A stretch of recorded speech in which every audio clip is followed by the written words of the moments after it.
Sir এই যে মিস্ত্রি নিয়ে আইছি মেশিন ঠিক করার জন্য। এই মেশিন ঠিক করতে তুই এই মিস্ত্রি নিয়ে আইছিস? এই মেশিন ঠিক করতে লাগবে ইঞ্জিন। ইঞ্জিনিয়ারদের যদি মেশিন ঠিক হইতো দেশটা ফকির হয়ে যেত।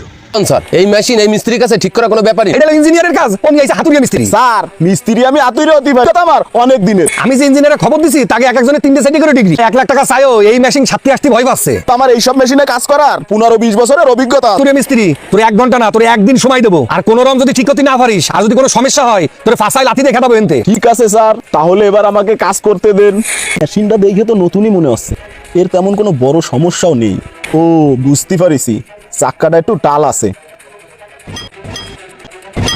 সুইচটা অন করো তো, চালাই দেখি। বিল্লাহির রহমানির রহিম। আলহামদুলিল্লাহ, মেশিন তো চলে গেছে। মেশিন চলতেছে দেখছো?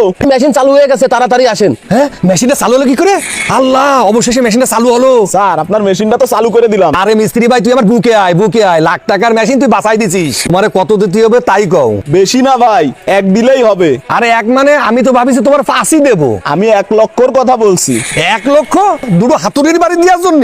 স্যার আপনি তো দেখতেছেন 2টা হাতুড়ির বাড়ি, আর এই 2টা হাতুড়ির বাড়ি কোন জায়গা কত স্পিডে মারতে হবে এই জিনিসটা শিখতে যাই আমার জীবনই কাটে গেছে। আর আপনি তো আমারে মূল্যায়নই করলেন না। স্যার আমরা বাইরের তো একটা ইঞ্জিনিয়ার আইনে একটা নাট টাইট দেওয়ার জন্য তারে 1 লক্ষ টাকা দিতে পারি, কিন্তু আশেপাশের যদি কোনো মিস্ত্রি হয় সেই কাজটার জন্য তারে আমরা 2000 টাকাও দিতে চাই না। কিন্তু তাদের তো আমরা কোনো মূল্যায়নই করি না যে সে কিছু পারে। আসলে ভাই তুমি আমার চোখ খুলে দেছো, অভিজ্ঞতারও যে দাম আছে সেটা আমি ভুলেই গেছি। আর চরম একটা শিক্ষাও দিলে। শুধু ডিগ্রিধারীরাই যে মহাজ্ঞানী এমন ভাবা ভুল, অভিজ্ঞতার মূল্য আছে। ভিডিওটি ভালো লাগলে লাইক কমেন্ট শেয়ার করে পাশে থাকবেন।